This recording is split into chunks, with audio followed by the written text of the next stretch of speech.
Hello friends, તો કોણ છે મારી જેવું જેને પાણીપુરી બહુ જ ભાવે છે?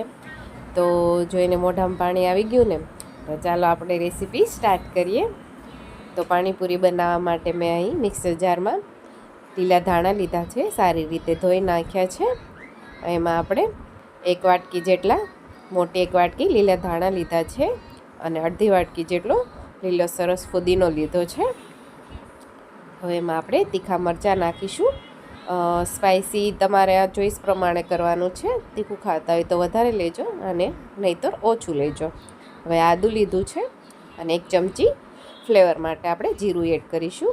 સ્વાદ પ્રમાણે મીઠું એડ કરીશું અને ચપટી હિંગ એડ કરીશું. સરસ ગ્રાઇન્ડ કરીને આપણે પેસ્ટ તૈયાર કરી લઈશું.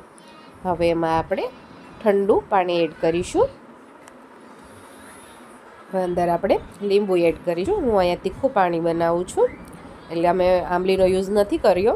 તમે ઈચ્છો તો તમે આંબલીનો યુઝ કરી શકો છો. હવે અંદર આપણે ચાટ મસાલો નાખીશું. મેં અહીંયા 1.5 ચમચી જેટલો ચાટ મસાલો એડ કર્યો છે. હવે 1 ચમચી આપણે સંચળ પાવડર એડ કરીશું, એટલે પાણીનો ટેસ્ટ બહુ જ સરસ આવશે. હવે મિક્સ કરીને આપણું પાણી તૈયાર છે. હવે લસણના પાણી માટે મેં અહીં લસણ લીધું છે.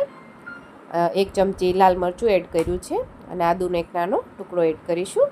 ફ્લેવર માટે અડધી ચમચી જીરું એડ કરીશું. થોડું પાણી એડ કરી અને આપણે પેસ્ટ તૈયાર કરી લઈશું. તો એ પેસ્ટ તૈયાર છે.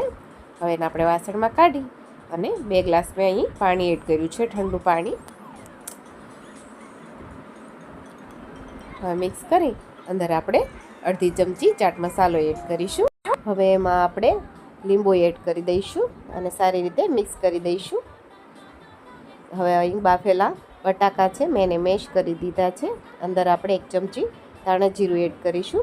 લાલ મરચું એડ કરીશું. અંદર 1 ચમચી ગરમ મસાલો એડ કરીશું ટેસ્ટ માટે. હવે એમાં આપણે મીઠું એડ કરીશું સ્વાદ પ્રમાણે. હવે અંદર આપણે લીલા ધાણા એડ કરીશું. સરસ ફ્લેવર આવશે. અંદર ઝીણી સમારેલી ડુંગળી એડ કરીશું. બાફેલા ચણા છે એ આપણે એડ કરીશું. હવે હાથથી સારી રીતે બધો જ મસાલો મિક્સ કરી દઈશું. આપણો મસાલો એકદમ પરફેક્ટ રેડી છે.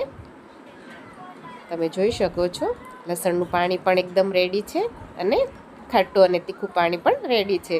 તો રાકોને જોવો છો, ચાલો આવી જાઓ પાણીપુરી ખાવા.